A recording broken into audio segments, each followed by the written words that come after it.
एक खुशखबरी है। गुड आफ्टरनून राम बाबू, गुड आफ्टरनून सबको। पवन प्रजापति, गौतम कुमार गुप्ता, राधा स्वामी, कृष्ण मनोहर, अरे बाप रे सबको सबको प्रणाम। तो आज का जो क्लास स्टार्ट होगा, संजय नमस्ते सर, नमस्ते। Milan Mukhiya I love you ji, I love you too sir. Roshan good morning sir. चलिए सब, हाँ तो चलते हैं आज की क्लास की ओर, जिसका टॉपिक है गांधी जी का भारतीय राजनीति में पदार्पण। गांधी जी का भारतीय, Sumant Kumar I love you sir, I love you too. मजे में है ना देवदत्त कुमार? बिल्कुल, सब लोग खुश रहिए, सब लोग आनंद में रहिए।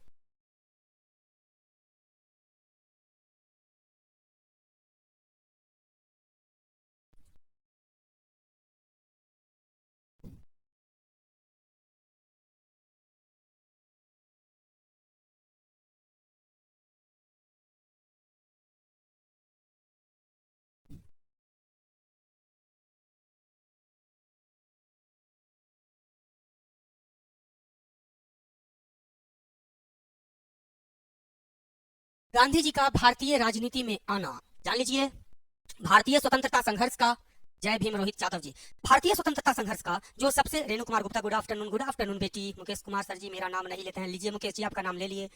Sudhanshu Raj good morning dear sir, good morning. तो जान लीजिए गांधी जी का भारतीय राजनीति में आना, यानी कि गांधी जी का भारतीय राजनीति में पदार्पण, यही आज का मुख्य टॉपिक है। आप लोग को पता होना चाहिए कि भारतीय स्वतंत्रता संघर्ष के एक प्रकार से सूत्राधिकार दो ही को माना जा सकता है, एक भारतीय राष्ट्रीय कांग्रेस को और दूसरा माना जा सकता है, ट्रेन में मूवमेंट रोक करके क्लास कर पा रहा हूं गुरुजी, very good, thank you. Train में है, चलिए तो हम चलते हैं। गांधी जी ने जो भारत की भारतीय राजनीति में पदार्पण किया 1885 में, जब भारतीय कांग्रेस की स्थापना हुई, और वो धीरे धीरे नरमपंथियों का दौर चला, उसके बाद गर्मपंथियों का दौर चला, और 20वीं शताब्दी के दूसरे दशक में अर्थात 1920 के आसपास, 1910 से 20 के बीच भारतीय राजनीति में एक व्यक्ति आए जिन्होंने पूरे भारतीय राजनीति को हिलाकर रख दिया, और वही थे महात्मा गांधी। महात्मा गांधी को राष्ट्रपिता, बापू भी कहा जाता है। बापू राष्ट्रपिता उन्हें इसलिए उपाधि दी गई है क्योंकि वे राष्ट्र का नेतृत्व किए जब तक जीवित रहे, और बापू इसलिए क्योंकि एक पिता की तरह अपने सभी जनता, अपने सभी पुत्र का उन्होंने ख्याल रखा। चलते हैं आगे।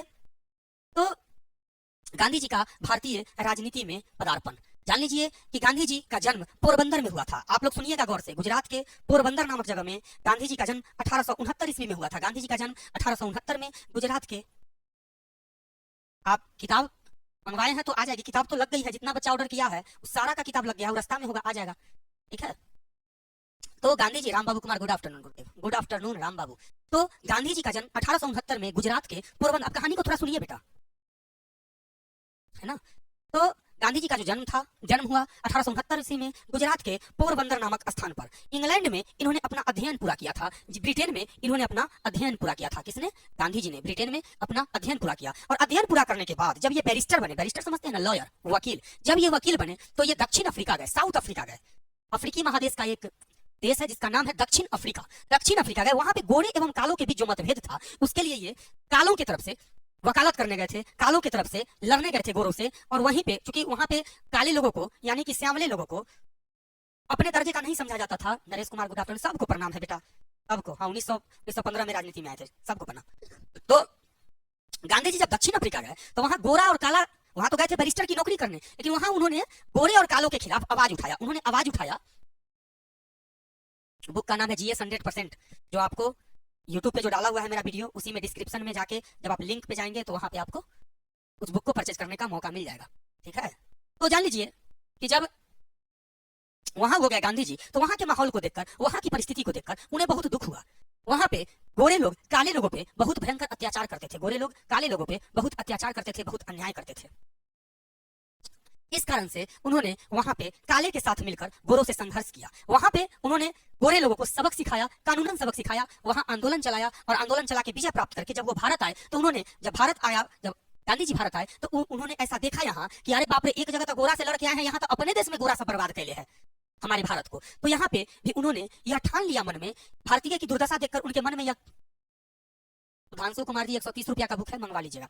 तो उन्होंने यह ठान लिया कि किसी भी कीमत में हम अंग्रेजों के खिलाफ लड़ेंगे। और यहीं पर आकर उन्होंने सबसे पहले एक शब्द का निर्माण किया, एक शब्द, लड़ाई करने का एक शब्द, जिसका नाम था अहिंसा, जिसका नाम था सत्याग्रह। अहिंसा और सत्याग्रह ये दो गांधी जी के मूल हथियार थे। कौन कौन? अहिंसा और सत्याग्रह, अहिंसा और सत्याग्रह, अहिंसा और सत्याग्रह। अहिंसा यानी हिंसा के साथ नहीं लड़ना है, और सत्याग्रह मतलब सत्य के साथ युद्ध करना है, सत्य के साथ युद्ध करना है। तो अहिंसा और सत्याग्रह यही दो, अहिंसा और सत्याग्रह, अहिंसा और सत्याग्रह।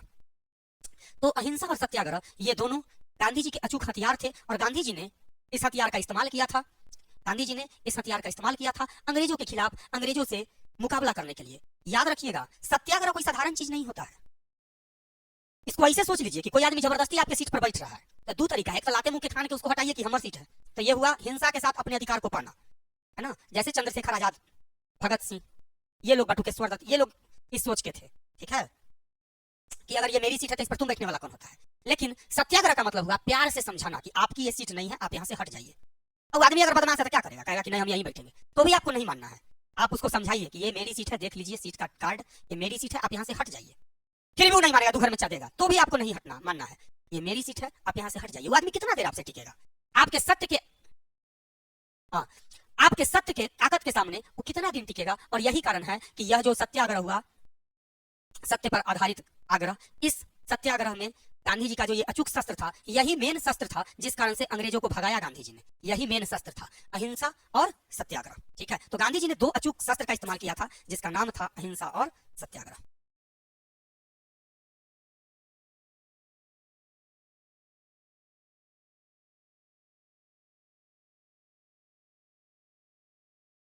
तो गांधी जी जब दक्षिण अफ्रीका से, हम कहानी पे लौटाते हैं, जब गांधी जी दक्षिण अफ्रीका से लौटकर भारत आए तो इन्होंने अंग्रेज के खिलाफ मोर्चा खोल दिया और सत्य एवं अहिंसा को आधार बना के इन्होंने अंग्रेजों से लड़ाई लड़ी, और अंततः आपको पता होगा कि देश को आजादी दिलाकर ही अपने प्राण को त्यागे। आपको पता होना चाहिए था कि गांधी जी देश को आजादी दिला दिए, तब उनको गोली मारी गई थी नाथूराम गोडसे द्वारा और उनकी हत्या की गई थी, है ना। एक तरह से वो अवतार थे, एक तरह से गांधी जी अवतार थे दुनिया में सच्चाई सत्याग्रह का, है ना। तो जान लीजिए, सत्य और अहिंसा ये गांधी जी के हथियार थे। गांधी जी जब भारत आए तो यहाँ पे पूरे देश में उन्होंने देखा कि अंग्रेजों ने अन्याय करना शुरू किया। 12:30 से क्लास चल रहा है बेटा गुड्डू कुमार। तो गांधी जी को ऐसा लगा कि अब हमें सत्य और अहिंसा नामक हथियार का इस्तेमाल यहाँ पे करना चाहिए, और उन्होंने अंग्रेजों के खिलाफ सत्य एवं अहिंसा नामक हथियार का इस्तेमाल किया। आगे चलते हैं, सत्य और अहिंसा नामक हथियार का इस्तेमाल किया गांधी जी ने। भारत आने के बाद सबसे पहले जो उन्होंने लड़ाई लड़ी, अपना आंदोलन शुरू किया, अपना सत्य और अहिंसा का प्रयोग जो किया, उन्होंने सत्याग्रह जो चलाया, वो सबसे पहले अपने ही बिहार के चंपारण में चलाया। चंपारण सत्याग्रह आप लोगों को पता होना चाहिए कि चंपारण सत्याग्रह गांधी जी ने चलाया था, और 1915 में जब भारत में आए तो 1917 में चंपारण सत्याग्रह गांधी जी ने चलाया। चंपारण सत्याग्रह में, चंपारण जानते होंगे आप लोग, मोतिहारी का नाम सुने होंगे, या बहुत सारा बच्चा हमसे मोतिहारी से जुड़ा हुआ होगा। तो मोतिहारी जिसको पूर्वी चंपारण कहा जाता है, डिस्ट्रिक्ट का नाम पूर्वी चंपारण है, जिसका हेड क्वार्टर है मोतिहारी, वहीं से आके गांधी जी ने सबसे पहले अपना आंदोलन शुरू किया नीलहे किसानों के साथ मिलकर। होता यह था कि अंग्रेज लोग जबरदस्ती वो खेती करवाते थे भारतीयों से जो उनके काम की खेती है, जैसे नील की खेती करवाते थे। हाँ, हाँ मोतिहारी सही बोल रहे हैं। तो नील की खेती, नीलहे किसान जो थे, नीलहे किसान जिनका कामे सौंप दिया था अंग्रेज कि तुमको नील की ही खेती करनी है, तुमको क्या करनी है? नील की खेती करनी है। तो नील की खेती करने के लिए, सही, आप लोग एकदम बिल्कुल सही बोल रहे हैं। तो नील की खेती करने के लिए अब क्या करता था अंग्रेज की, कुछ पैसा कर्जा दे देता था किसान को कि तुमको जब तक जियोगे तब तक। 1915 से पहले दक्षिण अफ्रीका गए थे और 1915 में लौट आए थे बेटा दक्षिण अफ्रीका से, ठीक है। तो नील की खेती करने के लिए पैसा दिया जाता था अंग्रेजों द्वारा। एक तरह से गुलाम बना लिया गया था चंपारण के किसानों को कि तुमको नीले का खेती करना है ना, नील का ही खेती करना है। मनीषा कुमारी प्रणाम सर, खूब खुश रहिए बेटी मनीषा। तो नील की खेती जब किसान नहीं करना चाह रहे थे तो अंग्रेज सरकार द्वारा और अंग्रेज अफसरों द्वारा बहुत अन्याय। नीतीश कुमार आपका नाम ले लिए ना? अरे बेटा कितना का नाम लिया जा सकता है? आप जो लिखते हैं कि सर हम भी पैसा देके आपसे पढ़ते हैं, हमारा नाम एक बार भी नहीं लेते हैं, तो मतलब पैसा दे कैसे लिए पढ़ते हैं कि नाम ले? हम भर दिन में 50 बार नाम लेंगे नीतीश कुमार का, है ना। नीतीश कुमार करते चलेंगे, है ना। बुढ़वा कहाँ के भाई, ओ मोतिहारी से हैं आप ना, चलिए ठीक है, थैंक यू। तो जान लीजिए कि सत्याग्रह जो चलाए नीलहे किसानों के साथ मिलकर, गांधी जी ने जो सत्याग्रह चलाया, यह सत्याग्रह 1917 में चलाया था, और उन्होंने नीलहे किसानों को अंग्रेजों के अन्याय से मुक्ति दिलाई। नीलहे किसानों को अंग्रेजों के अन्याय से क्या दिलाई? मुक्ति दिलाई। और किसी भी कीमत में किसी भी परिस्थिति में अंग्रेज किसान जो थे, सॉरी अंग्रेज जो अन्यायी अफसर थे, उन्होंने जितने अन्याय किए थे किसानों के खिलाफ, वो सब अन्याय का बदला गांधी जी ने उनसे चुकाया। जब एक सत्याग्रह सक्सेस हुआ तो गांधी जी ने दूसरा सत्याग्रह चलाया 1918 में। 1917 में चंपारण सत्याग्रह, 1918 में अहमदाबाद खैरा सत्याग्रह। ठीक है, वहां पे मिल मजदूर जो मजदूरी करते थे कपड़ा मिल में, है ना, बहुत सारे मिलों में जो मजदूरी करते थे, मुख्य रूप से कपड़ा मिल में जो मजदूर को एकदम गधा की तरह खटाया जाता था, एक तरह से जानवर की तरह उसको खटाया जाता था, तो उन लोगों को इतना खटाया जाता था, पैसा कम और खटाता ज्यादा था। इससे इससे क्या हुआ कि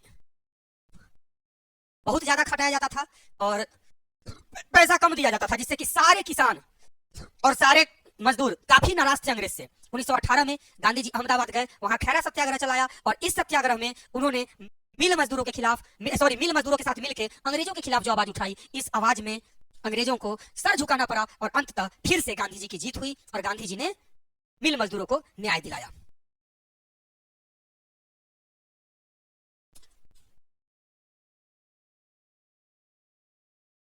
1916 में इस बीच एक और घटना घटी थी।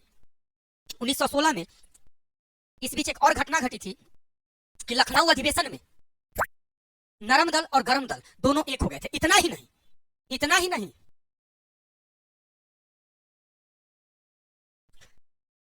1916 में मुस्लिम लीग भी आके, जिसकी स्थापना 1906 में हुई थी, मुस्लिम लीग भी आकर मिल गई कांग्रेस से और तीनों ने, देखिए कांग्रेस की ताकत तीन गुनी हो गई 1916 में, है ना। 1916 का जो लखनऊ अधिवेशन हुआ, इतना दिन में कांग्रेस को ये लग गया, मुस्लिम लीग को ये लग गया, गरमपंथियों को लग गया और नरमपंथियों को लग गया कि हम लोग अगर एक साथ मिलकर नहीं लड़ेंगे अंग्रेज से, तो अंग्रेज हमारे देश से कभी नहीं जाएगा।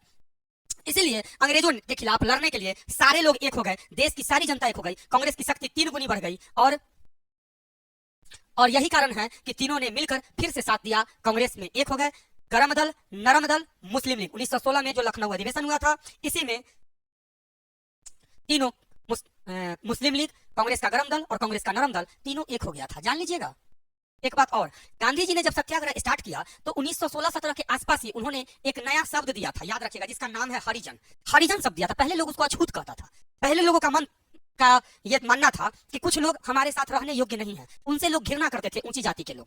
हालांकि ये जात पात आदमी नहीं बनाया है, कोई भगवान नहीं बनाया कि तुम ऊंचा जाति है या तुम नीचा जाति है, लेकिन कुछ जो स्वार्थी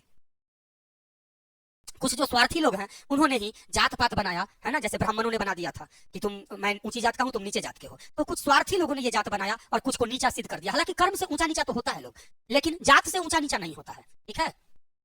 तो हम चलते हैं इससे आगे। तो गांधी जी ने अछूत शब्द का इस्तेमाल न करके उनके जगह हरिजन शब्द का इस्तेमाल किया। ये हमेशा याद रखिएगा, हरिजन शब्द का इस्तेमाल गांधी जी ने किया, कई बार पूछा जा चुका है। अब समझ लीजिए, ये जितनी बातें मैंने आपको बताई है गांधी जी से रिलेटेड, इन बातों में से जो कुछ मुख्य बात है उन्हें मैं लिख भी देता हूँ, ठीक है।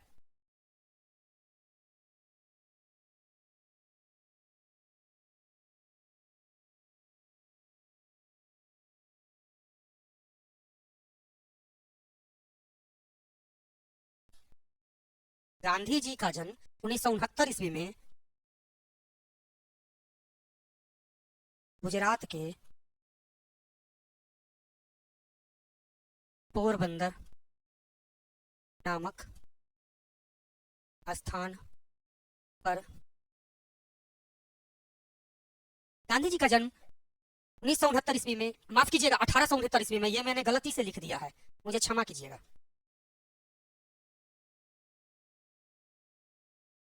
1869 ईस्वी में, ठीक है। गांधी जी का जन्म 1869 ईस्वी में गुजरात के पोरबंदर नामक स्थान पे हुआ था।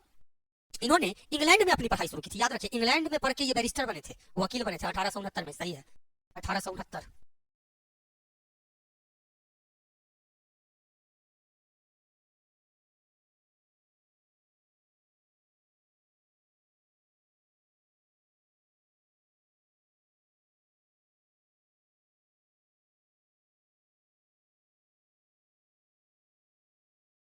दो अक्टूबर को कौन नहीं जानता है जन्म हुआ था, तो कॉमन बात है।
गोरों के खिलाफ दक्षिण अफ्रीका में गांधी जी ने गोरों के द्वारा काले पर हो रहे अन्याय के खिलाफ संघर्ष किया।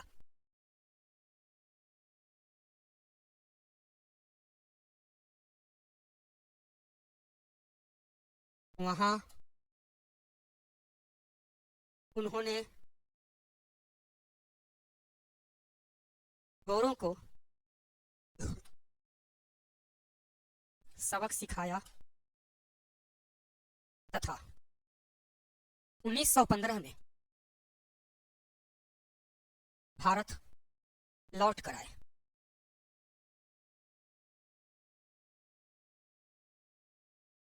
यहाँ अंग्रेजों, जिनके लिए गोरो शब्द का इस्तेमाल हो रहा है, गोरों द्वारा भारतीय लोगों के ऊपर हो रहे अत्याचार के खिलाफ लड़ने का गांधी जी ने फैसला किया।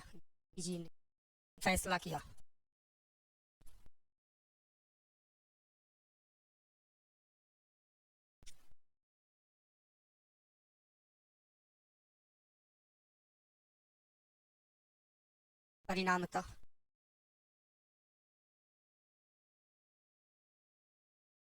गांधी जी भारतीय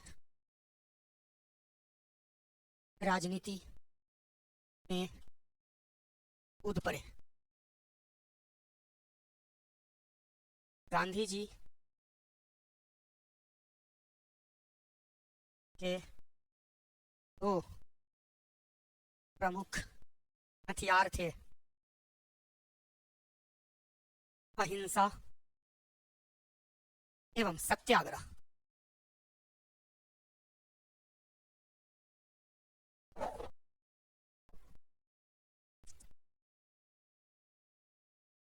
गांधी जी ने भारत में बिहार के चंपारण जिले से अपने संघर्ष की शुरुआत की।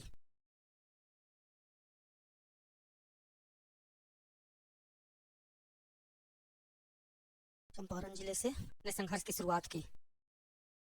सन 1917 ईस्वी में चंपारण में उन्होंने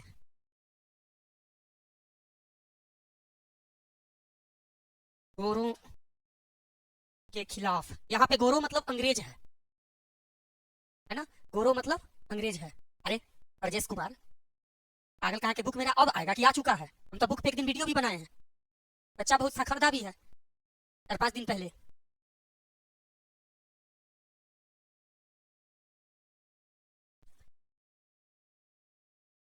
खिलाफ ये मिटा नहीं रहे हैं बेटा, ये मिटा नहीं रहे हैं राहुल। ये तुम लोग का पीडीएफ बन रहा है जो तुम लोग को मिलेगा, मिटा थोड़े रहे हैं, क्या टेंशन ले रहे हो? लिख लिख के काहे मिटा देंगे? नीलहे किसानों के साथ मिलकर संघर्ष किया।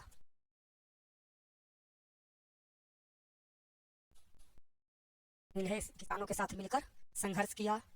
इस संघर्ष में गांधी जी की ही विजय हुई।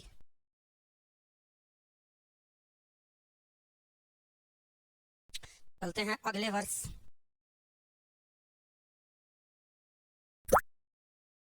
सन 1918 में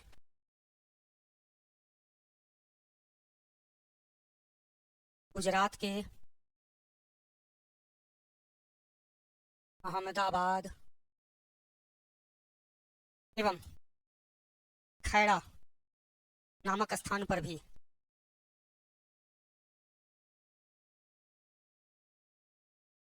गांधी जी ने कपड़ा मिल मजदूरों का साथ दिया।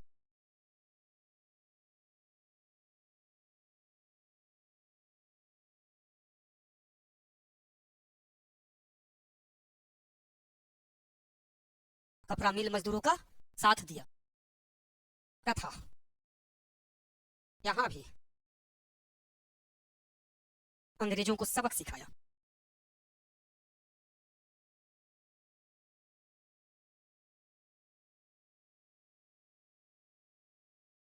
अब जान लीजिए, इससे आगे चलते हैं।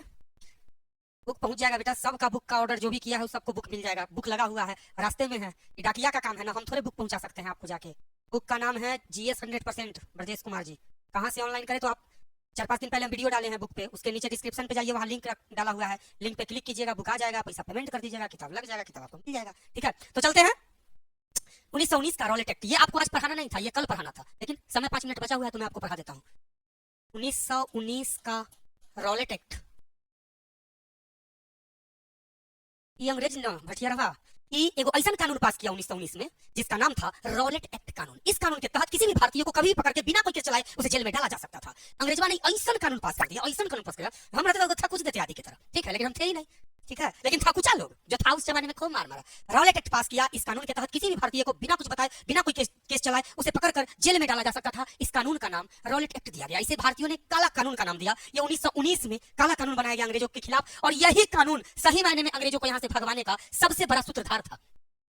इस कानून ने भारतीयों को मौका दिया। कोई कैसा कानून हो सकता है कि बिना बात के पकड़ के आप हमको जेल में डाल दीजिए? ये कैसा अन्याय हो सकता है? पूरे ब्रह्मांड में किसी भी देश में आज तक ऐसा कोई कानून नहीं बना था कि बिना कुछ बताए, बिना किसी पर केस चलाए, बिना किसी को कोर्ट में हाजिर किए हुए सीधा पकड़ के उसे जेल में डाल सकती थी अंग्रेज सरकार। इस कानून का नाम था रॉलेट एक्ट। इस कानून के पास होते ही भारतीयों की नींद उड़ गई। भारतीय समझ गए कि अंग्रेजवा के जब मन होगा उठा के हमको डाल देगा जेल में, जो भी अंग्रेज के खिलाफ बोलेगा उसको जेल में डाल दिया जाएगा। और ऐसी स्थिति में विद्रोह होना स्वाभाविक था। गांधी जी का नेतृत्व मिल गया था भारत में। आप सबको पता होना चाहिए कि भारतीय लोगों को गांधी जी का साथ मिल गया था, देश स्तर के नेता प्राप्त हो गए थे, और इस कानून ने जले पे घी का काम किया और भारतीय लोगों के क्रोध को 7वें आसमान पे पहुंचा दिया। और भारतीय लोगों ने यह ठान लिया कि अंग्रेजवा के जब तक लाते मुख के खाने के मरई यहाँ से नहीं भगाएंगे तब तक चैन का सांस नहीं लेंगे। और ऐसे में ही ये रॉलेट एक्ट कानून अंग्रेजों के लिए आखिरी कील साबित हुआ। गांधी जी ने आनन फानन में कांग्रेस का जो अधिवेशन हुआ वो हर वर्ष होता था, हर वर्ष दिसंबर महीना में, लेकिन कलकत्ता में विशिष्ट अधिवेशन बुलाया गया, इमरजेंसी अधिवेशन बुलाया गया कि आइए आ जाओ भारत के लोगों, देखो ये क्या कर रही है अंग्रेज सरकार। और सारे लोग बैठे। कांग्रेस के कलकत्ता अधिवेशन के बाद जब नियमित अधिवेशन हुआ नागपुर में, जिसके अध्यक्ष थे चक्रवर्ती विजय राघवाचार्य, तो उन्होंने यह फैसला सुना दिया कि अंग्रेज को अब भारत में रहने का कोई अधिकार नहीं है। ऐसा कानून क्यों पास किया अंग्रेज? और इसलिए इस कांग्रेस के नागपुर अधिवेशन में गांधी जी को नेतृत्व दे दिया गया आंदोलन का, और बोला गया अब कैसे तुम भगाते हो भाई गांधी जी अंग्रेजवा को, कि तुम समझो, लेकिन भारत को अंग्रेज से आजादी चाहिए, अंग्रेज के गुलामी से भारत को आजादी चाहिए। और इसीलिए शुरू हुआ वहां से, आप लोग को पता होना चाहिए मेरे जिगर के टुकड़ों, क्या शुरू हुआ वहां से? असहयोग आंदोलन, जिसके बारे में आपका ये चहेता जी कुमार बतलाएगा कल। विदा दीजिए, मिलते हैं आपसे कल अगले क्लास में। हत्याकांड, उसके बाद असहयोग आंदोलन। आज 3 टॉपिक आप लोग को पढ़ाने जा रहे हैं। 1919 का रॉलेट एक्ट,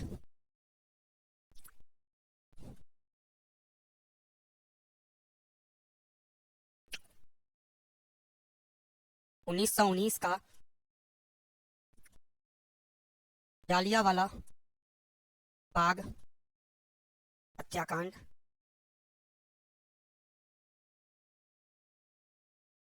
1920 का असहयोग आंदोलन।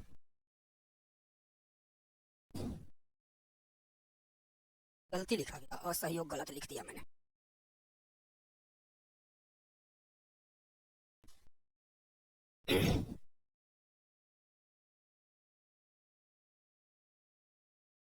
ये जो 3 टॉपिक है,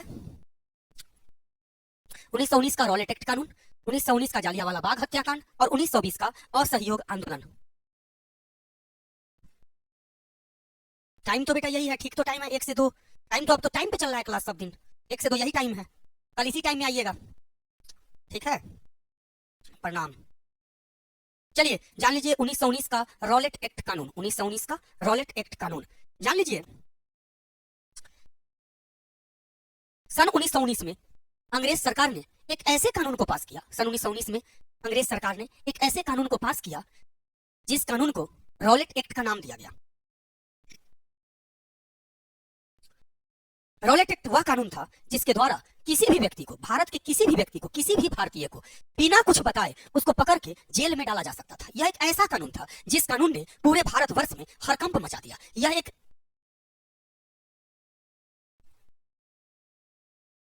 अब तो आप लोगों का 3 दिन का क्लासे बचा है, 3 दिन में हिस्ट्री समाप्त हो जाएगा, फिर दूसरा विषय स्टार्ट करेंगे, ठीक है। तो 1919 में बहुत सीरियस टॉपिक है, इसलिए आप लोग पढ़िए, ये सब बाद में देख लिया जाएगा, ये सब जो भी है ना।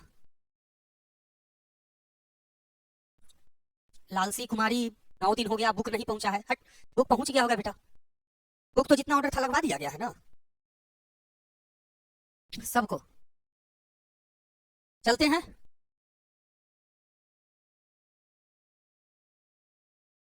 चलते हैं 1919 का रॉलेट एक्ट, एक ऐसा कानून जिसके द्वारा अंग्रेज सरकार किसी को भी पकड़कर जेल में डाल सकती थी, पुलिस किसी को भी पकड़कर जेल में डाल सकती थी। इस कानून का नाम दिया गया रॉलेट एक्ट कानून। यह कानून सन 1919 में अंग्रेज सरकार द्वारा आया। 6 अप्रैल 1919 को जिस दिन इसे लागू किया गया, फिर से वो डेट सुन लीजिएगा, 6 अप्रैल 1919 को जिस दिन इसे लागू किया गया, 6 अप्रैल 1919। अंजलि, आपका कमेंट आ रहा है बेटा, अंजलि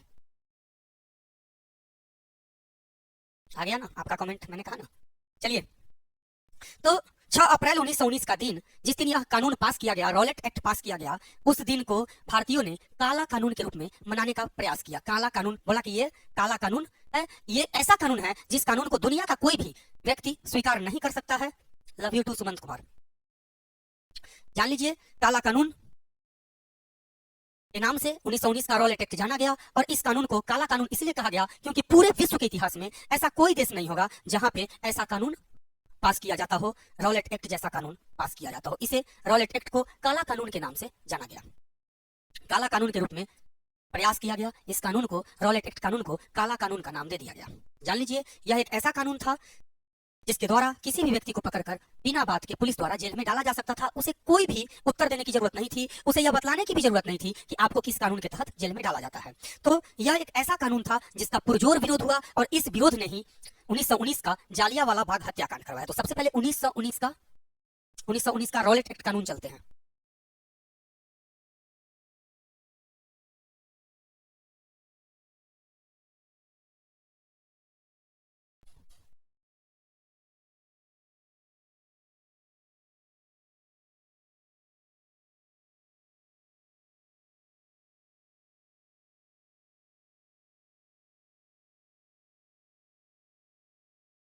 उन्नीस का रॉलेट एक्ट, 1919 का रॉलेट एक्ट सन 1919 में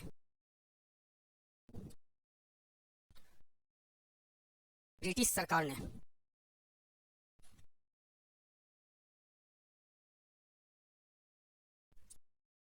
भारत की जनता के लिए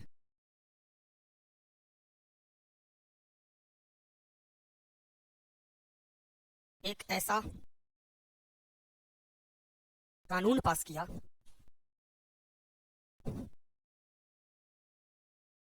जिसके द्वारा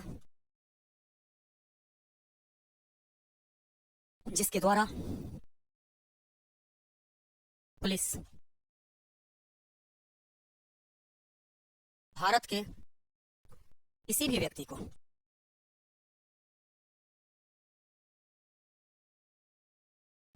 बिना कारण बताए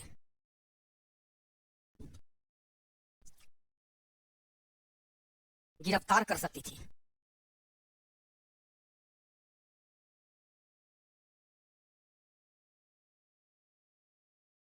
यह कानून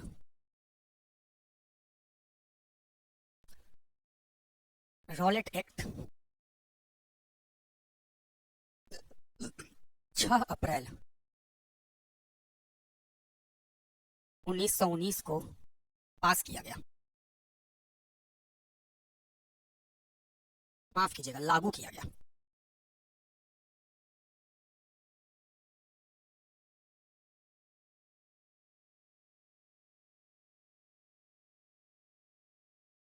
लागू किया गया।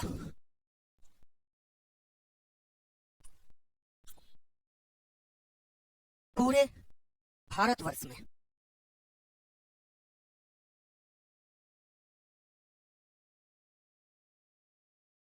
इस कानून का पुरजोर विरोध हुआ।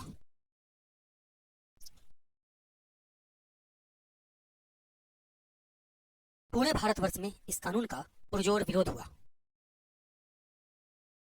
6 अप्रैल 1919 का दिन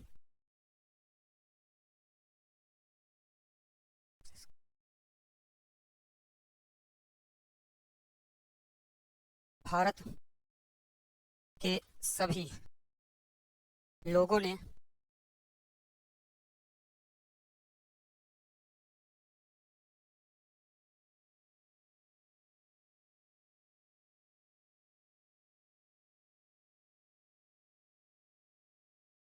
काला दिवस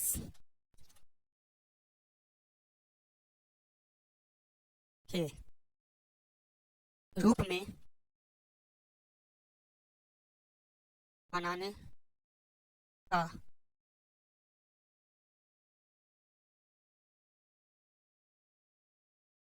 फैसला किया। काला दिवस के रूप में मनाने का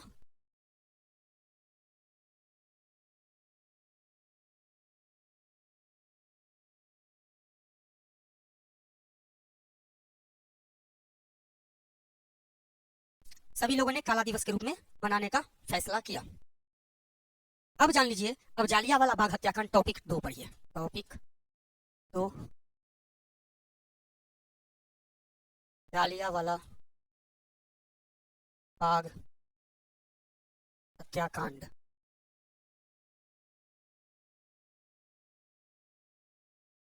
जालियांवाला बाग हत्याकांड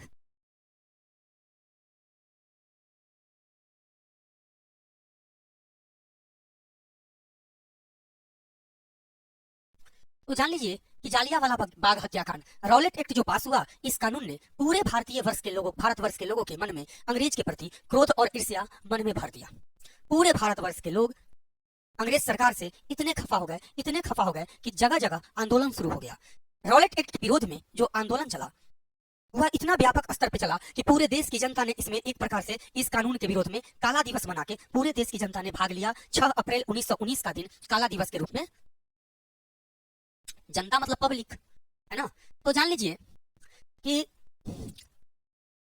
13 अप्रैल 1919 को, हाँ एक बात याद रखिए, डॉक्टर सत्यपाल और डॉक्टर किचलू, दो जो महान क्रांतिकारी उस जमाने के थे, फिर से सुनिएगा नाम, डॉक्टर सत्यपाल और डॉक्टर किचलू। डॉक्टर सत्यपाल और डॉक्टर किचलू उस जमाने के जो दो सबसे महान क्रांतिकारी थे, बहुत बड़े क्रांतिकारी थे, उनको ही पकड़कर आंदोलन चलाने के विरोध में या जनता को भड़काने के विरोध में जेल में डाल दिया गया। यह घटना 10 अप्रैल 1919 को हुई थी। 10 अप्रैल 1919 को डॉक्टर सत्यपाल और डॉक्टर किचलू, जो कि भारतवर्ष के महान क्रांतिकारियों में से एक माने जाते थे उस समय में, उन्हें पकड़कर अंग्रेजों ने जेल में डाल दिया और रॉलेट एक्ट कानून के तहत ही डाल दिया। याद रखिएगा, इस कानून के तहत, रॉलेट एक्ट कानून के तहत डॉक्टर सत्यपाल और डॉक्टर किचलू को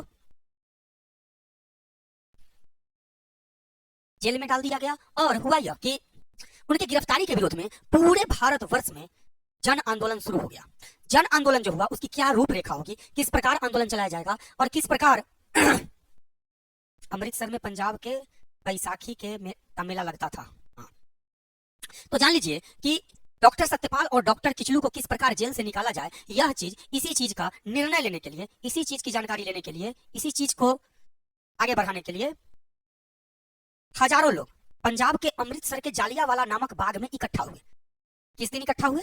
13 अप्रैल को। 10 अप्रैल को गिरफ्तार किया गया था डॉक्टर सत्यपाल और डॉक्टर किचलू को, और 13 अप्रैल को पंजाब के अमृतसर के जालियांवाला बाग नामक स्थान पे हजारों लोग इकट्ठा हुए, जिसमें से बूढ़ी महिला, बूढ़े पुरुष, बच्चे, नौजवान पुरुष, नौजवान महिलाएं, बहुत सारे लोग, हर किस्म के लोग, हर आयु वर्ग के लोग इसमें बैठने के, मतलब विचार करने के लिए इकट्ठा हुए कि किसी भी प्रकार से डॉक्टर सत्यपाल और डॉक्टर किचलू को बाहर निकालना है। इसी चीज की मीटिंग चल रही थी उस समय। वहां का जालियांवाला बाग के जो क्षेत्र था, वहां का पुलिस अफसर था जनरल डायर, और उस समय लेफ्टिनेंट गवर्नर थे पंजाब के general O'Dwyer. General Dyer police अफसर था। और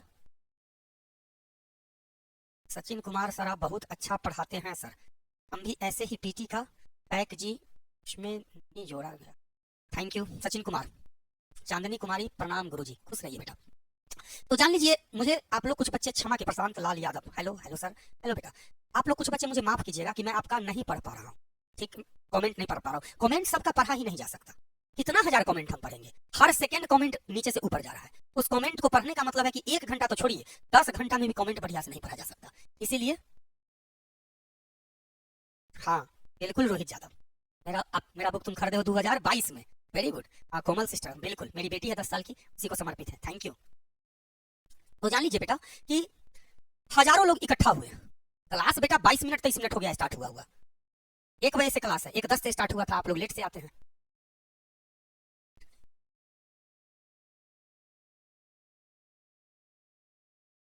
चलिए, तो हुआ यह कि जालियांवाला बाग में हजारों लोग इकट्ठा हुए, जिसमें से बच्चे बूढ़े महिलाएं सब थी।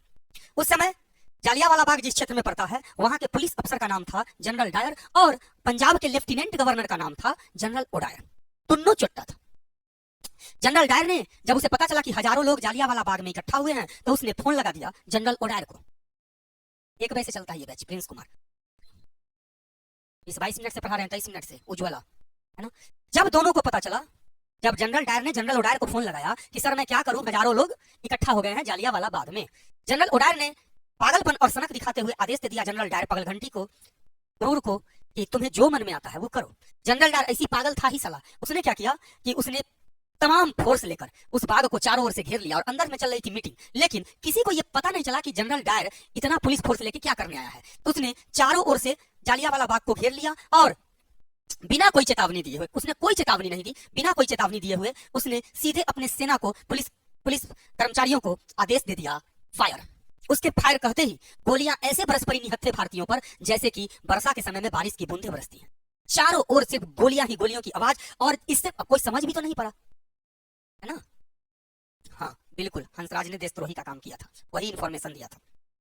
तो जान लीजिए कि जनरल डायर ने बिना कोई इन्फॉर्मेशन, अगर सतर्क करता तो वहां से लोग निकल जाता। दुर्भाग्य की बात यह थी कि जालियांवाला बाग ऐसा बना हुआ है, उसका बनावट ऐसा है कि जाने का और आने का रास्ता एक ही है, और वो रास्ता बहुत संकीर्ण है, छोटा गली है। जैसे आप लोग कभी पार्क में अगर घूमने जाते होंगे तो देखते होंगे कि छोटा रास्ता होता है उसके अंदर घुसने का, बहुत सारा पार्क ऐसा है जिसमें छोटा रास्ता होता है अंदर घुसने का, और निकलने का भी वही रास्ता होता है। लेकिन हिस्ट्री 3 दिन में खत्म हो जाएगा। लेकिन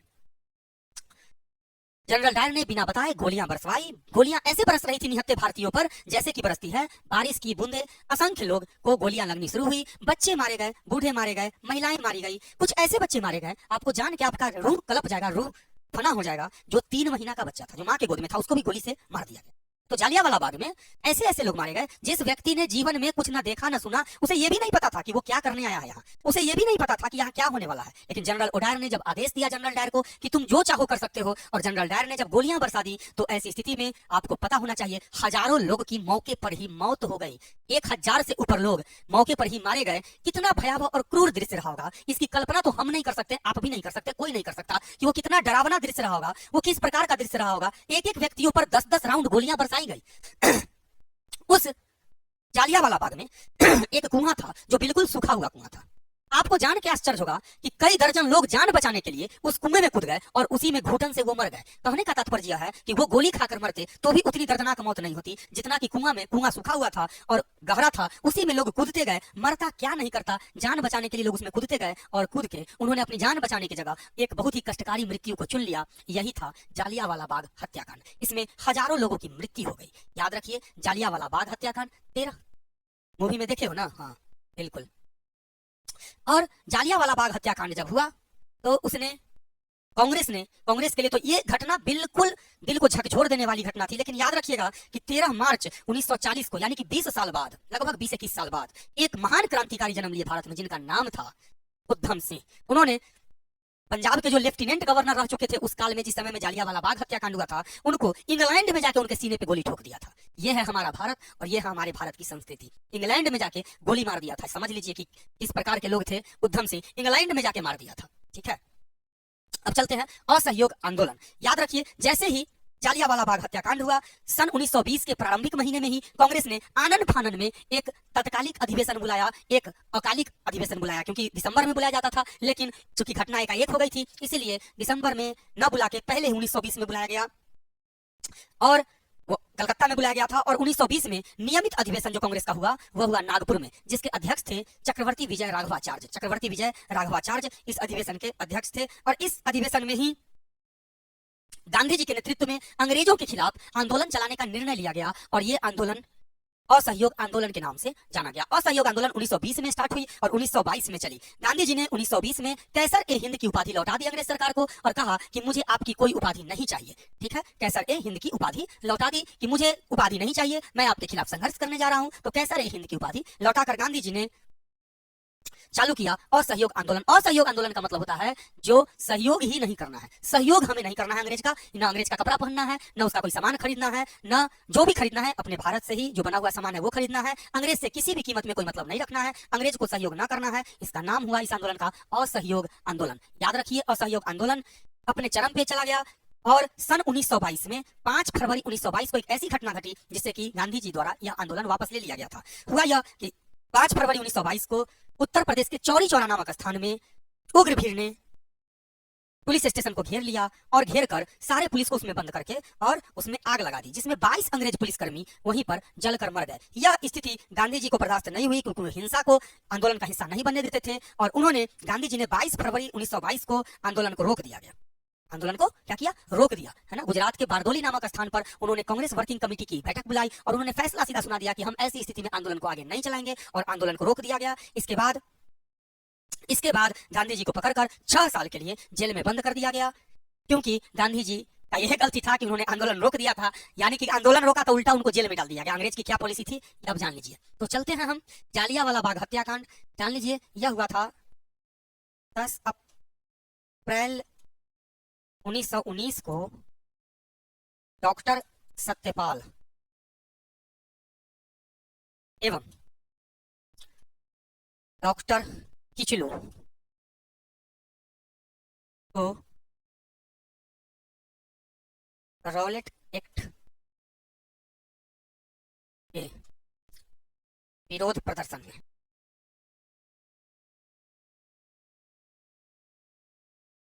गिरफ्तार किया गया।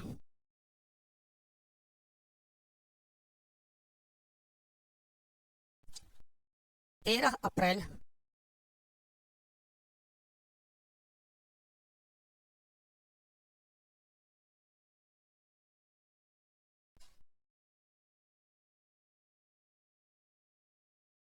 1919 को इसी गिरफ्तारी के विरोध में शांतिपूर्ण प्रदर्शन पंजाब के जालियांवाला बाग में चल रहा था,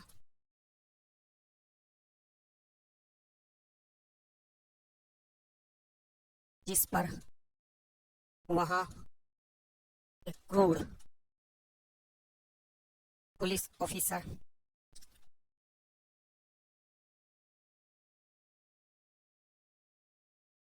जनरल डायर ने गोलियां बरसवा दी, जिसमें हजारों निहत्थे भारतीय मारे गए। तीसरा टॉपिक है असहयोग आंदोलन। इसका कहानी भी आपको हम सुनाइए दिए हैं, जान लीजिए कि कब इसको समाप्त किया गया, ये हम आपको बतला देते हैं। 5 फरवरी 1922 को यूपी के चौरी चौड़ा कांड के बाद यह आंदोलन गांधी जी द्वारा वापस ले ली गई।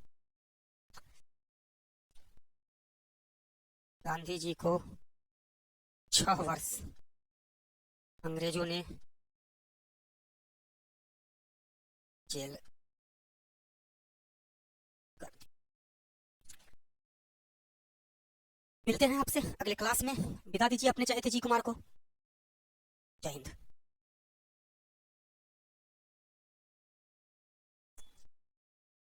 हिस्ट्री हम जितना पढ़ा दे रहे हैं उससे ज्यादा क्वेश्चन बेटा नहीं पूछेगा। बस इतना है कि जितना हम पढ़ाए हैं उतना आप लोग को याद हो जाना चाहिए। इतना हमने पढ़ा दिया है उतना अगर आप याद कर पाते हैं तो किसी भी कीमत पे इससे ज्यादा क्वेश्चन नहीं पूछेगा। ठीक है। 1922 में स्थापना हुई थी सोनू कुमार जी, और 1923 में भी स्थापना हुई। 1922 में सबसे पहले स्थापित किया था मोतीलाल नेहरू ने और चित्तरंजन दास ने मिलकर, और 1923 में उसी का ब्रांच खोला गया था पूरे देश में स्वराज पार्टी का। ठीक है। कहीं कहीं पे 1923 भी लिख देता है, वो भी सही है। दिसंबर 1922 में स्थापना हुआ तो 23 हो ना गया एक तरह से। हाँ। आज विपिन सर की थोड़ी तबीयत खराब थी इसलिए 10 मिनट उनके रूम में चला गया। समझ रहे हैं, 10 मिनट लेट हो गया। बात को कहे नहीं आप लोग समझते हैं, 10 मिनट से क्या हो जाता है पढ़ाई में।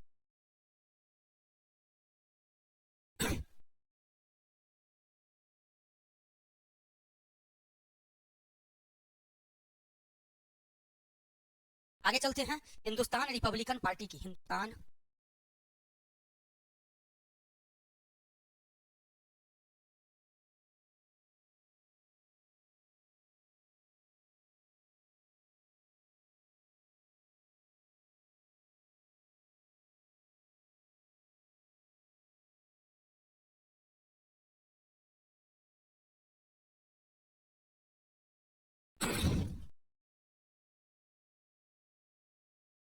हिंदुस्तान रिपब्लिकन एसोसिएशन की स्थापना जान लीजिए। हिंदुस्तान रिपब्लिकन एसोसिएशन की स्थापना। याद रखिए कि बहुत सारे ऐसे लोग थे जो अपनी ताकत के द्वारा अंग्रेजों को भगा देने पर, हाँ ये बिल्कुल फाउंडेशन बैच ही है, रेणु कुमारी गुप्ता। तो बहुत सारे ऐसे लोग थे जो गोली पिस्तौल की बदौलत, बम बम बारूद की बदौलत अंग्रेजों को मारकर, नमस्ते शर्मा, गोली पिस्तौल की बदौलत मार के, 20 मिनट से क्लास चल रहा है बेटा, 15 मिनट से। बहुत सारे ऐसे लोग थे जो गोली बंदूक की बदौलत, बम पिस्तौल की बदौलत अंग्रेज को भगाने पर विश्वास रखा करते। ऐसे लोगों में से कुछ अग्रगण्य लोगों ने मिलकर आपस में हिंदुस्तान रिपब्लिकन एसोसिएशन की स्थापना की, एक पार्टी की स्थापना की जिसका नाम था Hindustan Republican association. Hindustan Republican association की स्थापना की। आप लोग को पता होना चाहिए कि हिंदुस्तान रिपब्लिकन एसोसिएशन की स्थापना सचिन सान्याल, योगेश चटर्जी आदि ने मिलकर की थी। सचिन सान्याल, योगेश चटर्जी, सचिन सान्याल, योगेश चटर्जी ने मिलकर की थी। हिंदुस्तान रिपब्लिकन पार्टी की स्थापना सचिन सान्याल, योगेश चटर्जी इत्यादि ने मिलकर की थी। बाद में यह इसी पार्टी के अध्यक्ष या मुखिया, इसी पार्टी के अध्यक्ष या मुखिया चंद्रशेखर आजाद हुए। याद रखिए चंद्रशेखर आजाद, आप लोग को पता होना चाहिए। हाँ थोड़ा सा विपिन सर की तबीयत खराब हो गई थी इसलिए 10 मिनट आज लेट क्लास स्टार्ट हुआ। उन्हीं के पास चले गए थे बगल वाले रूम, हम लोग एक ही साथ रहते हैं तो उनकी थोड़ी तबीयत खराब हो गई तो देखने चले गए। ठीक है। तो चलते हैं। इसी के बाद में सर्वे सर्वा हुए, मालिक हुए हिंदुस्तान रिपब्लिकन एसोसिएशन के, सर्वे सर्वा हुए, अध्यक्ष हुए चंद्रशेखर आजाद। याद रखिए ये वही आजाद थे जिन्होंने अंग्रेजों के मन में इतना खौफ पैदा कर दिया था। ठीक है बतला देंगे राष्ट्रीय क्या होता। तो अंग्रेजों के मन में इतना खौफ पैदा कर दिया था कि किसी भी कीमत पे अंग्रेज भारतीयों से मुंह लगाने की हिम्मत अब नहीं जुटा पा रहे थे। याद रखिएगा कि अंग्रेज के मन में ऐसा लग गया था कि वो किसी भी कीमत में अब भारतीयों के सामने पंगु हो गए हैं और भारतीय अब उनको जान से मार के यहाँ से भगाने पर उतर गया है। किसी भी कीमत पे ऐसे लोग के मन में ये धारणा आ गई थी कि अब भारतीय उनको अपने देश में रहने देने को तैयार नहीं है। बहुत सारे ऐसे लोग हो गए थे जो अंग्रेजों को फूटी कौड़ी देखना नहीं चाहते थे। उनमें से ही थे सचिन सान्याल थे और योगेश चटर्जी। इन्होंने मिलकर हिंदुस्तान रिपब्लिकन एसोसिएशन की स्थापना की थी। बाद में इसकी बागडोर चंद्रशेखर आजाद के हाथ में आ गई। इस पार्टी के अनगिनत ब्रांचेज बनाए गए देश में, जहां वे क्रांतिकारी रहते थे, वे सिपाही रहते थे। क्रांतिकारी, सिपाही का मतलब पुलिस वाला नहीं समझ लेना, सिपाही मतलब जो अपने देश की आजादी के लिए लड़ रहे थे। वे रहते थे जिन्होंने अपने सर पे कफन बांध लिया था और मूड मेकअप कर लिया था कि हम अंग्रेज को जब तक नहीं भगाएंगे तब तक चैन से नहीं बैठेंगे। ठीक है, तो चलिए इसको लिख देते हैं। योगेश चटर्जी,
बाद में इसी एसोसिएशन से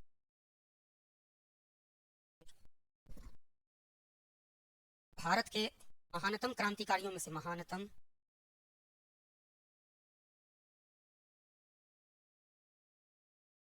क्रांतिकारियों में से एक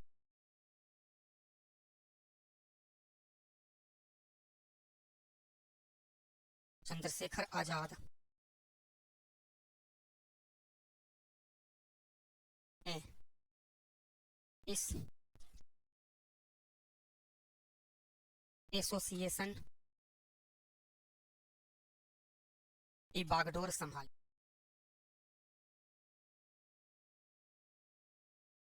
हेलो मुन्ना कुमार, ठीक है। अब चलते हैं 3 नंबर में, काकोरी कांड।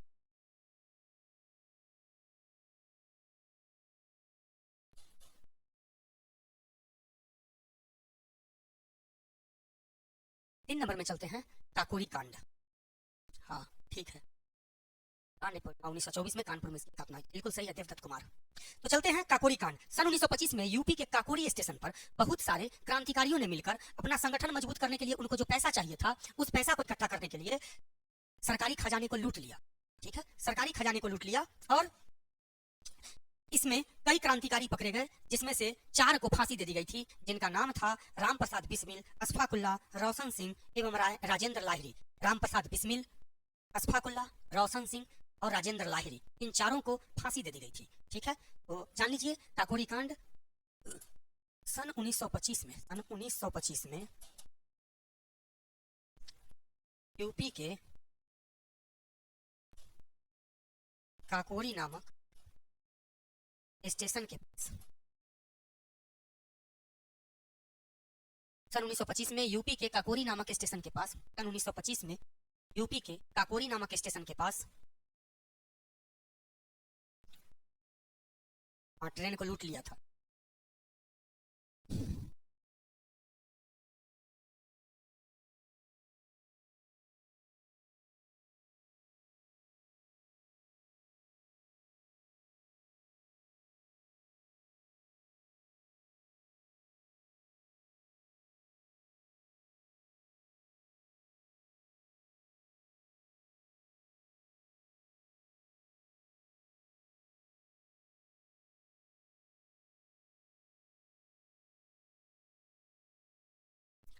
इस कारण से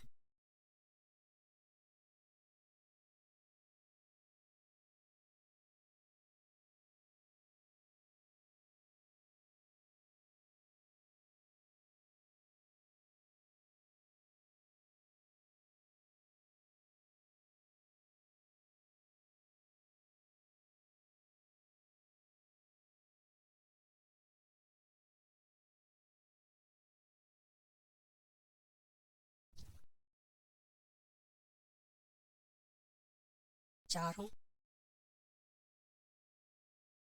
क्रांतिकारी थे राम प्रसाद बिस्मिल,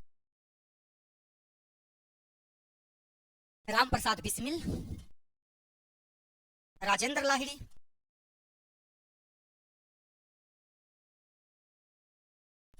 अशफाकुल्ला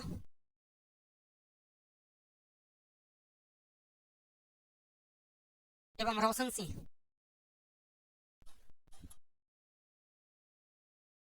इन 4 को पकड़कर फांसी दे दी गई थी। हाँ, 4 आदमी का फांसी, सही बात है, 4 आदमी को फांसी हो गया। किंतु याद रखिएगा चंद्रशेखर आजाद नहीं पकड़े गए थे, किंतु चंद्रशेखर आजाद नहीं पकड़े गए थे, किंतु चंद्रशेखर आजाद नहीं पकड़े गए। हाँ बिल्कुल, मुकेश कुमार ठीक है।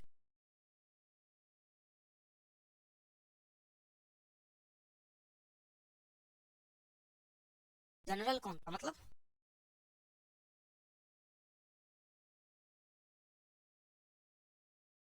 चलते हैं टॉपिक नंबर 4 पे, साइमन कमीशन।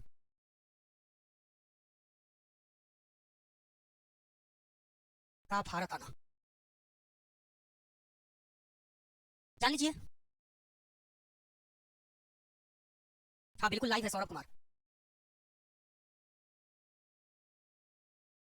तो गवर्नर जनरल इस समय कौन था? गवर्नर जनरल नहीं था, वायस राय। 1857 के बाद गवर्नर जनरल को कुछ नहीं हुआ है। शबनम कुमारी थोड़ी सी तबीयत खराब थी, अब बिल्कुल ठीक है। ठीक है, तो जान लीजिए कि गवर्नर जनरल अब नहीं थे, जनरल नहीं, गवर्नर जनरल नहीं, वायस राय हो गए थे। चलिए वो आगे आएगा, वायस राय वाला टॉपिक आ जाएगा, जिसमें सिर्फ वायस राय के 2-3 का क्लास बचा। चलिए जान लीजिए कि सन 1919 के इंडिया फिक्स इंडिया एक्ट, सन 1919 के इंडिया एक्ट के जांच के लिए ब्रिटिश सरकार ने सन 1927 में एक आयोग का गठन किया, एक कमीशन का गठन किया, जिसके अध्यक्ष थे साइमन। और इसीलिए इस कमीशन को साइमन कमीशन का नाम दिया गया। यह कमीशन 1928 में 3 फरवरी को भारत पहुंचा। और इसी कमीशन में जो इसके विरोध, पूरे भारतवर्ष में इसका विरोध हुआ साइमन कमीशन का। और विरोध प्रदर्शन में लाला राजपत राय को उस समय एसपी स्कॉट और एएसपी सॉन्डर्स ने मिलकर लाठियों से प्रहार करके मार दिया। और उसी को बाद में इसी चीज का बदला लेने के लिए भगत सिंह ने स्कॉट को, माफ कीजिएगा, सॉन्डर्स को, जो एएसपी था वहां का, उसको टारगेट किया और कई मित्रों के साथ मिलकर गोलियों से छलनी कर दिया। बाद में 8 अप्रैल 1929 को भगत सिंह ने बटुकेश्वर दत्त के साथ मिलकर असेंबली हॉल में बम फेंका, है ना, असेंबली हॉल में बम फेंका और गिरफ्तारी दी। इससे आगे चलते हैं, भूख गिरफ्तारी दी। इसके बाद जेल में जब गए तो उन्होंने क्रांतिकारियों के लिए, भगत सिंह ने क्रांतिकारियों के लिए अनशन चलाया, जो 64 दिन का चला। 64वें अनशन के 64वें दिन भूख प्यास के मारे महान क्रांतिकारी जतिन दास की मृत्यु हो गई, जतिन दास की मृत्यु हो गई। और जेल में भी भगत सिंह ने कई ऐसे सुधार करने को मजबूर किया अंग्रेज को, जो कोई भी नहीं कर सकता था। आगे चलते हैं, 23 मार्च 1931 को सॉन्डर्स हत्याकांड में, सॉन्डर्स, एएसपी सॉन्डर्स को जो मारा था लोग, बहुत सारे लोगों से मिलकर, बहुत सारे क्रांतिकारियों के साथ मिलकर, तो एएसपी सॉन्डर्स को मारने के जुर्म में भगत सिंह को, सुखदेव को और राजगुरु को 23 मार्च 1931 को फांसी दे दी गई। याद रखिएगा, दुर्भाग्य से फरवरी 1931 में ही इलाहाबाद के एल्फ्रेड पार्क में चंद्रशेखर आजाद भी शहीद हो गए, अंग्रेज सिपाहियों के हाथों मारे गए, यानी कि शहीद हो गए। याद रखिए, यही आज का टॉपिक, इसको हम कंप्लीट कर देते हैं। 1919 के इंडिया एक्ट की जांच करने के लिए ब्रिटेन की सरकार ने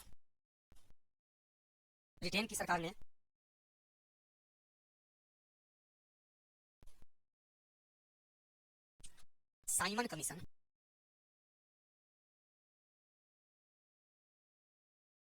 का गठन 1927 में किया। साइमन इस कमीशन के अध्यक्ष थे। 3 फरवरी 1931 को, माफ कीजिएगा गलती हो गया, 3 फरवरी 1928 को साइमन कमीशन भारत पहुंचा। कमीशन भारत पहुंचा 3 फरवरी 1928 को साइमन कमीशन भारत पहुंचा। इसी के विरोध प्रदर्शन में एसपी स्कॉट तथा एएसपी सॉन्डर्स ने लाठी का प्रयोग करके लाला लाजपत राय को मौत के घाट उतार दिया।